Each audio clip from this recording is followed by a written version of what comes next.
Boa noite, professor. Boa noite a todos. Nós vamos apresentar a parte de iluminação. Os integrantes do grupo sou eu, André Leon, Gustavo, Joab, Júlio e Nivaldo. Eu vou começar apresentando a introdução.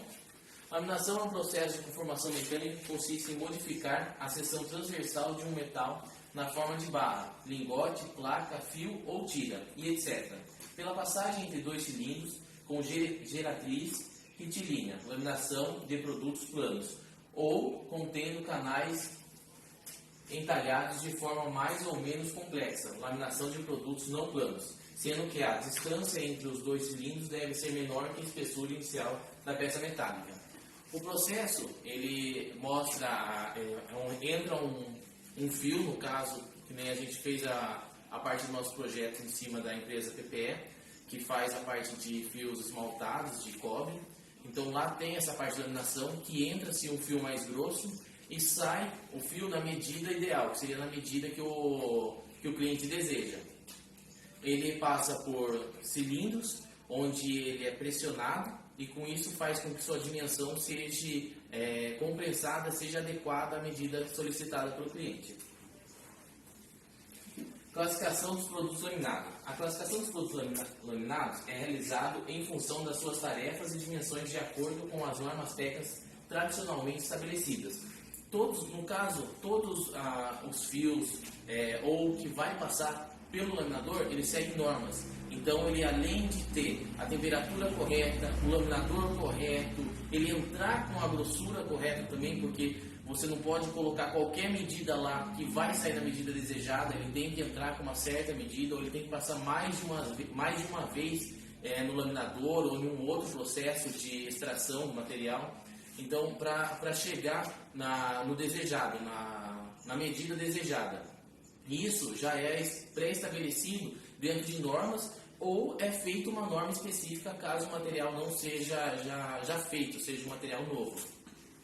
Os produtos laminados podem ser inicialmente classificados em produtos semi-acabados e produtos acabados, que no caso do fio esmaltado, a gente faz ele não é semi-acabado, quer dizer que ele vai passar por mais um processo de produção, ou já acabado, que vamos dizer assim, que ele é uma massa de pão, onde ele passa por simplesmente um cilindro, uma parte simples, ele passa por um cilindro, que chega na medida ideal e depois ali já vai já vai ser feito para a sua forma, não vai passar por mais nenhum outro processo de laminação. Então ele é uma parte mais simples. Produtos semi-acabados são os blocos, as placas, os tarugos. Produtos acabados são subdesenvolvidos em dois grupos, produtos não planos e produtos planos, que é onde ele consegue. Produtos planos fica mais fácil de você conseguir ajustar, porque ele é onde você tem que fazer uma linha, fazer uma medida reta, onde fica mais fácil de chegar na medida desejada do cliente. Não plano, você tem que fazer a parte do laminador dos quatro cantos do material, que se tornaria um material retangular ou um material quadrado. Ele prensa tanto as laterais quanto em cima e embaixo. Agora, sobre os laminadores, quem vai falar vai ser o Nivaldo. Boa noite, professor. Vou explicar aqui sobre o laminador. O laminador é constituído de uma estrutura metálica que suporta os cilindros com os mancais, montantes de todos os acessórios necessários. É o conjunto e é chamado de cadeia de laminação. O laminador consiste basicamente de cilindros ou rolos, mancais ou carcaças, chamadas de gaiola ou quadro de fixar estas partes do motor, fornecer potência aos cilindros e controlador de velocidade de rotação. As forças envolvidas na laminação podem facilmente atingir milhares de toneladas. Portanto, é necessário uma construção bastante rígida, além de motores muito potentes para fornecer potência necessária aos laminadores, porém montados isoladamente ou em grupos, formando uma sequência de vários laminadores. Esse conjunto recebe o nome de trem de laminação.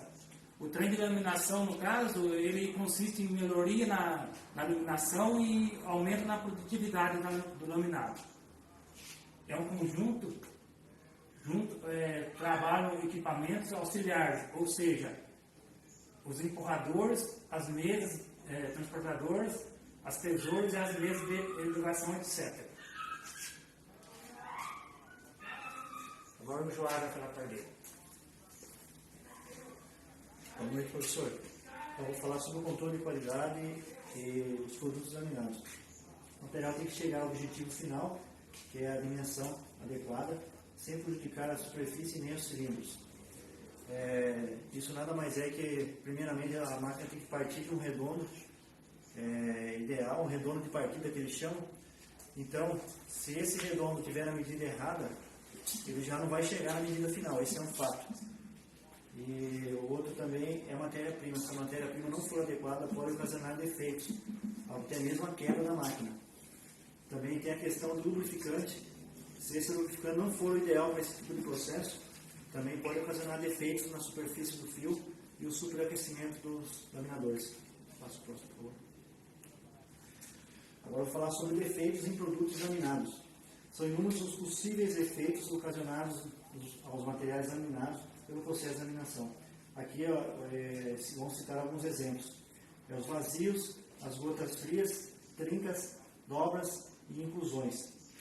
Vale lembrar, professor, que cada máquina tem um range de velocidade, onde o operador tem que respeitar esse range. Ele rodando mais devagar não vai ocasionar nenhum defeito. Mas como as empresas buscam mais produtividade, muitas vezes acaba excedendo essa velocidade que vem no manual da máquina. Então isso pode ocasionar defeito. Outro também, que acontece muito, eu posso citar como exemplo na empresa que eu trabalho, que é a questão de matéria-prima. Dependendo do vergalhão, se ele não chega a uma qualidade boa para trabalhar, ele pode causar algumas farpas na superfície do fio. E na maioria dos casos, isso aí se torna sucata. Não tem como recuperar esse defeito. É o pior defeito que a gente vive no dia a dia na empresa. E agora as trincas e dobras não são tão ocorrentes, já que, lembramos, desde que parte do redondo ideal, o redondo de partida esteja dentro daquele que a gente falou no experimento, que é a largura dividida pela espessura, mais a espessura. Então, essa é a minha parte. Vou passar agora a palavra ao Júlio. Boa noite. Eu vou falar de materiais dos cilindros de laminação. São eles: cilindros com grafite nodular, cilindros com grafite laminar, cilindros centrifugados de aço rápido, centrifugado em fundição nodular, cilindros de laminação em aços. E falando de processamento de produtos laminados, esse processo pode ser realizado em etapas ou contínuo, com uma ou mais ferramentas rotativas, no caso cilindros, de laminação, com ou sem ferramentas adicionais, como mandris, calços ou hastes, permitindo alcançar as dimensões do produto semi-acabados ou da peça pronta.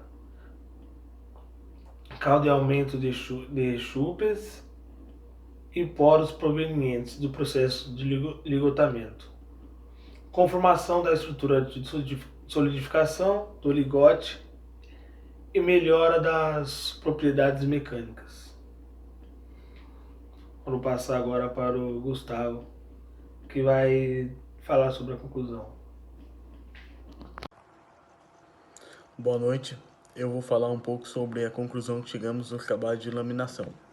Após pesquisa e desenvolvimento do trabalho, foi concluído que o processo de laminação é um dos mais importantes e de grande utilidade para a fabricação de produtos. A laminação consiste em reduzir a secção de um lingote ou barra de metal através da passagem no lingote entre dois cilindros que giram à mesma velocidade em sentidos contrários, sendo que a distância entre os cilindros deve ser de espessura menor que a espessura inicial do lingote. Durante a laminação, as propriedades mecânicas do material são modificadas, tendo a resistência e a dureza aumentada e ductilidade diminuída. Nosso experimento sobre laminação foi realizado na empresa PPE Asta, no setor trefilaria. E a máquina embora um laminador antigo, mas muito funcional. E tudo começa com a alimentação, que parte de um fio redondo, onde existe um cálculo que ele é chamado de redondo ideal, para chegar naquela medida de fio retangular ou quadrado. A fórmula é a largura do fio dividido por 2 mais a espessura. O primeiro lugar que o fio redondo passa, é os dois primeiros laminadores dispostos na horizontal, onde ele sofre a maior conformação. É onde o fio vai começar a ter a forma de um fio retangular ou quadrado. Os dois segundos laminadores são dispostos na horizontal, onde eles vão dar um acabamento na lateral, vão dar a medida correta na lateral. E por último, ele passa em mais 2 laminadores que são chamados de tombadores, onde vai dar a finalização do material, focando principalmente no raio, porque no caso da empresa, cada cliente pede um tipo de raio, tipo 0,50, 0,65, assim por diante, de acordo com a norma daquele cliente. E é claro que os laminadores eles sofrem um aquecimento, porque o material passa muito rápido pelos laminadores, então eles sofrem um aquecimento. Nesse caso, é utilizado um tipo de lubrificante especial feito propriamente para esse tipo de processo. Não é um lubrificante qualquer, é um lubrificante já designado, já fabricado para esse tipo de processo, para resfriamento dos laminadores. Essa máquina trabalha em torno de 60 metros por minuto. Então é uma máquina bastante rápida, por isso que os laminadores esquentam, por causa do atrito que eles sofrem. É um processo bastante simples. Na empresa a gente tem 3 laminadores, esse foi um deles que a gente teve a oportunidade de mostrar. Quem nos acompanhou foi o engenheiro da empresa, o engenheiro metalúrgico responsável pelo setor de trefilaria. Tem uma vasta experiência no mercado, trabalhou muito tempo na parte de fabricação de vergalhão, lá em Joinville, e ele veio para Cerquilho para trabalhar na empresa como engenheiro metalúrgico. E o último passo do fio nada mais é que o bobinador, onde na frente tem a máquina se dispõe de um cavalete, onde é bobinado o fio para ser destinado a próximas etapas, ou se for o caso, já como produto acabado. Bom, é isso.